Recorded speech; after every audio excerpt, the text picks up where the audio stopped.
Generation STEM is brought to you thanks to the help from the National Science Foundation and its collaborative association with the Center for Games and Impact, VEME, Eline Media, Haku, and Arizona State University.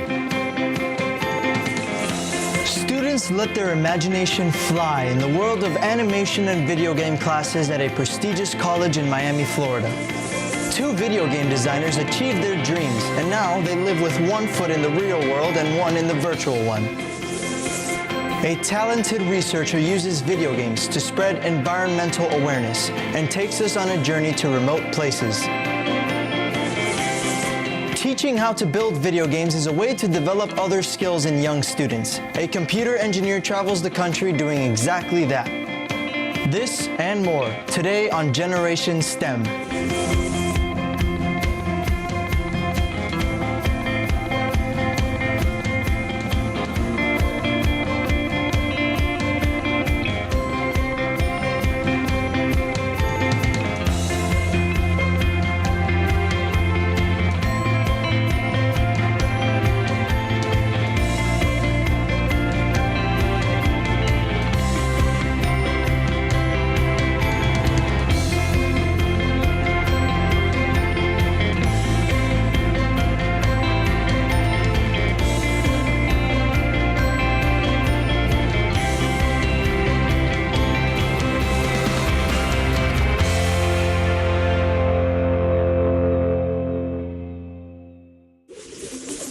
Welcome to Generation STEM. My name is Gabriel Salgado, and today we are going to learn about STEM careers and those in the fields of science, technology, engineering, and mathematics. Video games have been taking over our computers, TVs, and smartphones worldwide.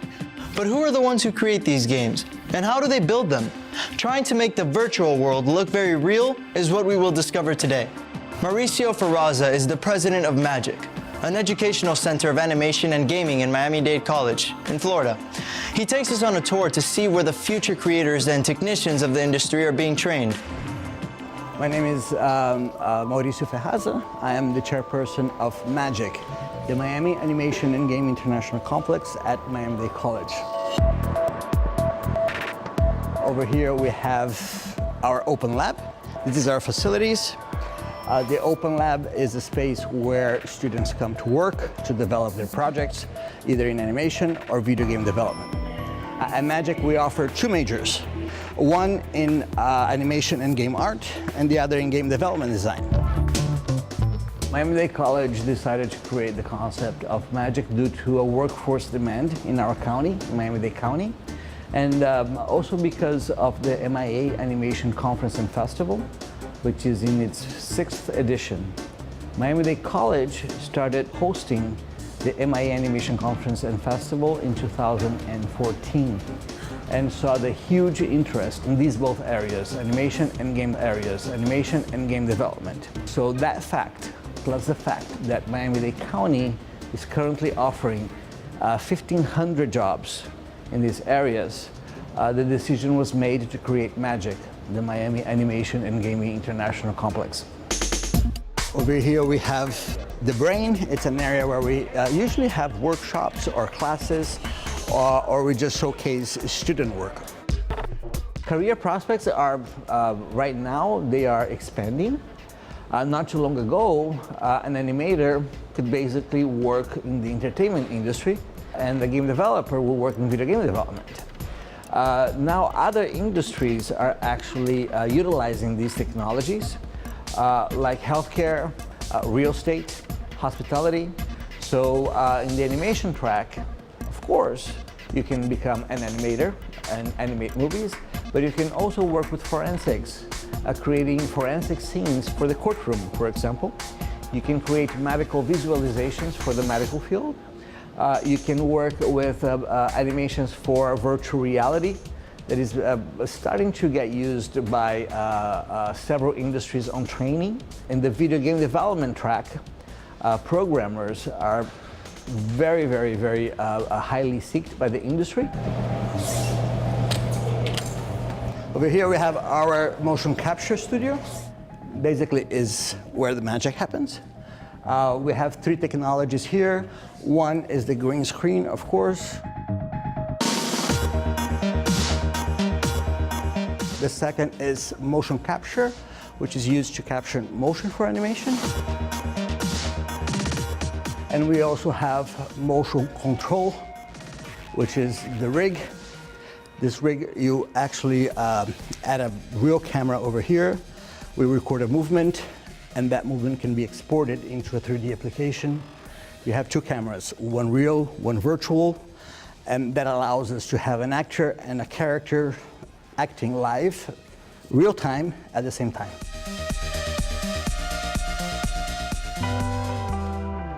Students, when they start here at Magic, they're going to go through the whole production pipeline, from pre-production, production to post-production. We built Magic as an animation studio. It is a full animation studio. We have the capabilities to produce and launch a full product here. So students who graduate and get their first job, the transition from academia to their first professional experience will be as seamless as possible. I think it's this unique setup together with the physical environment of Magic, which resembles an animation studio, and the full hands-on program, academic program, that enables the student to understand a real production pipeline of an animation studio. And I think that's what unique about the program. At Magic, there's not history of anything. It's always applied learning, meaning you have a project, you have deadlines, and you have to complete that. When we return, we'll be meeting two engineers who found their passion in creating video games, and they tell us why. Computer programming, design, and art are essential in the training of new animation techniques. There is a huge demand for professionals in the video game industry, which is growing by leaps and bounds every day. Great industry to get into if you like video games. For more information about this one and other STEM careers, visit our website where you will find many aids and answers to the most common questions about STEM careers. I'm Steve Young. I'm a software engineer here of the Gaming Center for Games and Impact. It's a great job. I love doing it. It's something I've wanted to do all my life. I absolutely live in the best environment I possibly could imagine. I'm Michael Christensen, and I'm also a senior software engineer here, and this is the culmination of a 14-year-old me dream, being able to work in games and to make social impact like this. One of the things I like the most about my job is that I'm learning something new every day. So I never get bored. There's always a lot of new things that are happening in the software industry. One of the things I like most about this is being able to create things that change how people interact with learning. When I was young, computers were just coming on the scene, and I wanted to find a way to be able to have the computers roll the dice and give us that randomness so that we could fight goblins and dragons and monsters. I enjoyed doing math in school, so that actually worked out really well for me, that it played right into being able to program. So I've always liked the sciences and the math. My first experience with a computer was actually through an Atari, through a video game. So I instantly knew I wanted to make games.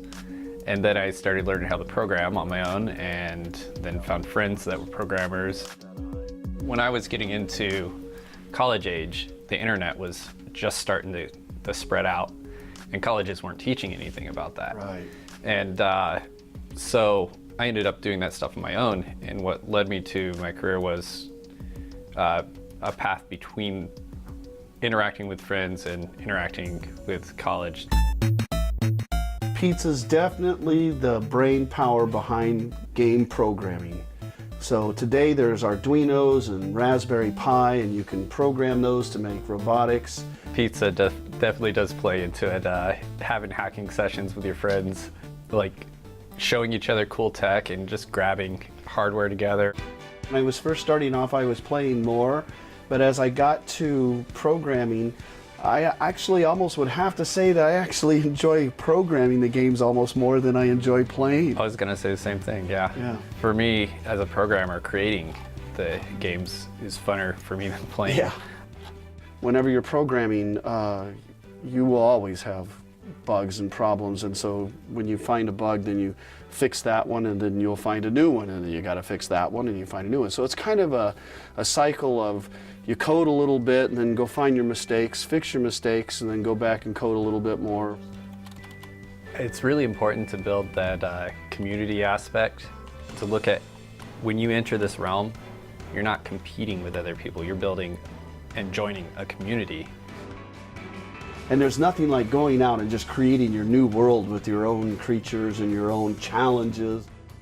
My recommendation would be to join meetups, to find your interest. Don't solely focus on what your major is going to be, what your minor is going to be. Explore, experiment, and don't be so hyper-focused on one specific way of doing things. Really broaden your horizons. When we return, we will meet a university professor committed to making instructional video games. Can you imagine traveling to a national park and discussing its environmental problems with other people from the comfort of your own home? Sasha Barab is an enthusiastic innovator and creator of video games that focus on environmental conservation. He is helping people and communities and teaching others how to protect our precious world. Let's hear what he has to tell us. My name is Sasha Barab, and I am a professor here at Arizona State University. I'm in what's called the Future of Innovation in Society, where I'm a professor of innovation. Like, I have the coolest job ever, right? I get to make video games, and I get to make video games that help other people have better lives. Do these make sense to you? Right now, I'm also a director of a center called the Center for Games and Impact, and in there I really think about how we can leverage games to address, whether it's deeper learning, whether it's helping people be more healthy, or whether it's just helping people enjoy life and feel connected to each other, and think about what is games' role in helping us have a better tomorrow. We also have other kinds of games that are more 3D immersive experiences where you get to try on the role of what it would be like to be an environmental scientist.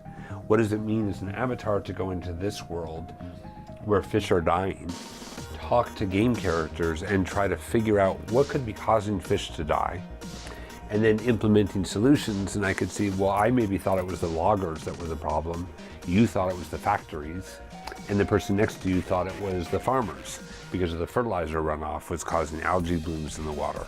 So what we want to do is give you a chance to experience what scientists do in the world, in a virtual world where you can fail safely, you can try again, and you can learn, wow, being a scientist, being an environmental scientist would be pretty cool.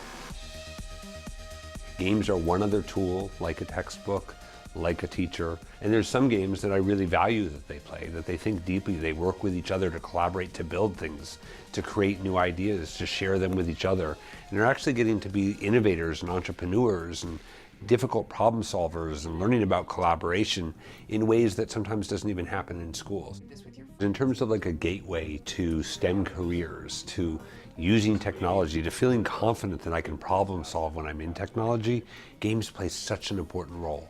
And if we have unequal access to those kinds of experiences, we're preparing some kids to feel like I can succeed with technology and other kids to feel less successful in there.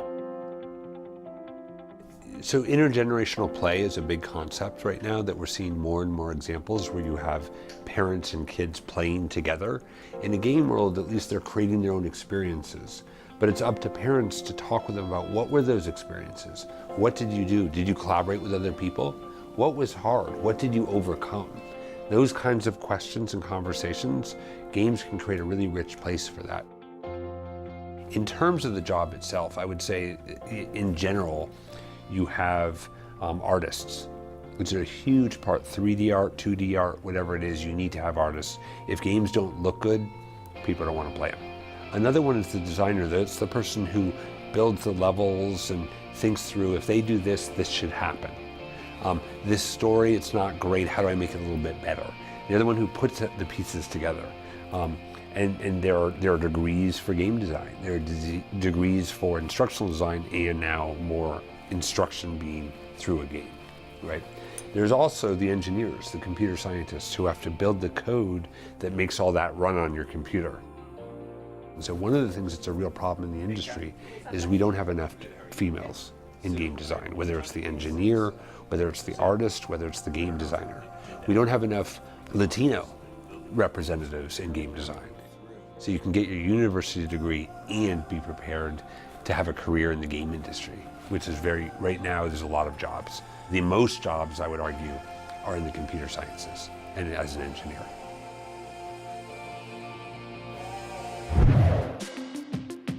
The fascinating work by Sasha is multidisciplinary. Artists, designers, programmers, and environmentalists help each other to ultimately create attractive and educational games. He also reminds us once again of the importance of parents sharing time with their children, either talking or playing these games. This is a simple way to improve communication and quality time shared. Do not forget to visit our website for more information about STEM careers, universities, financial aid, and even how to choose one of these STEM careers. When we return, a specialist goes across the country to encourage young students to create video games.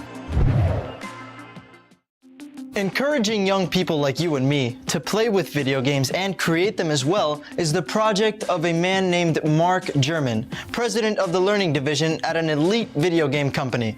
He travels across the country giving workshops trying to encourage young students to create video games. These events also serve as a source of research and inspiration using traditional games to build new ones. Let's check it out. How did they modify the game of rock, paper, scissors? They added some more elements. Okay.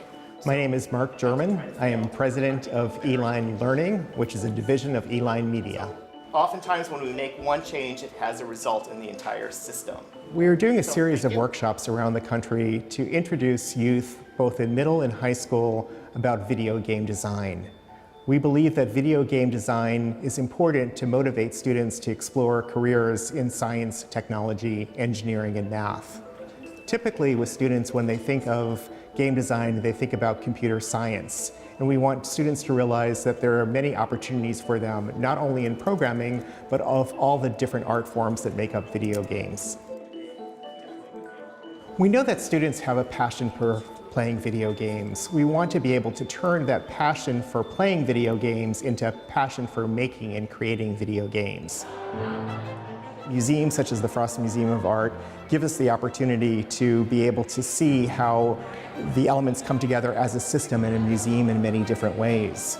Oftentimes there are great exhibits. The exhibit that we were here today looking at the art of video games is a natural connection because it elevates the art form that we incorporate in video games. Oh, so it's a sky thing too. Many of the skills that are required for STEM careers are valuable for them in many other fields.